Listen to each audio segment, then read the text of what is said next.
ইফালে বিৰোধীৰ মিত্ৰতাক লৈ ৰাজ্যিক বিজেপিৰ সভাপতি ভৱেশ কলিতাৰ কটাক্ষ বন্ধুত্ব হলে ভালকৈ হ'ব লাগে এজনে আনজনক ঠাট্টা মস্কৰা কিয় কৰে তিনি গগৈ মিলনটো থুনুকা মিলন আছিল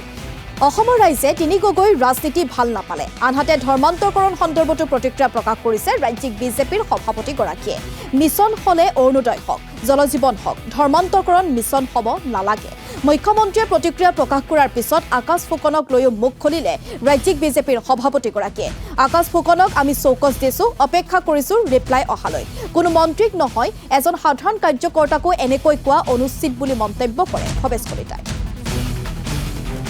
গগৈটো বহুত মানুহ আছে আমাৰ তাতো গগৈ আছে সন্মানীয় গগৈ তপন গগৈ ডাঙৰীয়া আছে পবিত্ৰ গগৈ ডাঙৰীয়া আছে যদিও মাৰ্ঘেৰিটা লিখে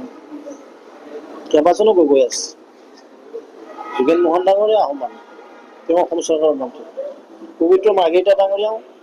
আহোম সম্প্ৰদায়ৰ সন্মানীয় ব্যক্তি তেওঁ কেন্দ্ৰীয় মন্ত্ৰী এনেকুৱা গগৈ বহুত আছে আমাৰ দলত উদ্বেগজনক ঘটনা যে আমাৰ ৰাজ্যখনৰ বিভিন্ন প্ৰান্তত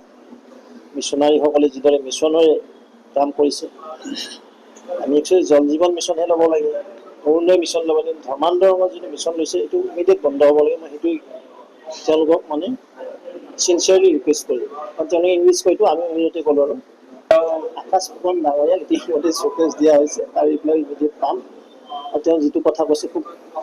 মানে দুৰ্ভাগ্যজনক আমাৰ কাৰ্যপথত কোনো সন্মানীয় মন্ত্ৰী নহয় কোনো যিকোনো ব্যক্তিকে তেনেকৈ ক'ব নালাগে ভাৰতীয় জনতা পাৰ্টি এটা আইডিঅলজিকেল পাৰ্টি এটা ডিচিপ্লিন পাৰ্টি বুলি কওঁ এই দলত থাকিলে নিয়মানুবৰ্তিতাটো মেইনটেইন কৰিব লাগে মিনিমাম এটা লেভেলত চলিব লাগে মই সকলো কাৰ্যকৰ্তা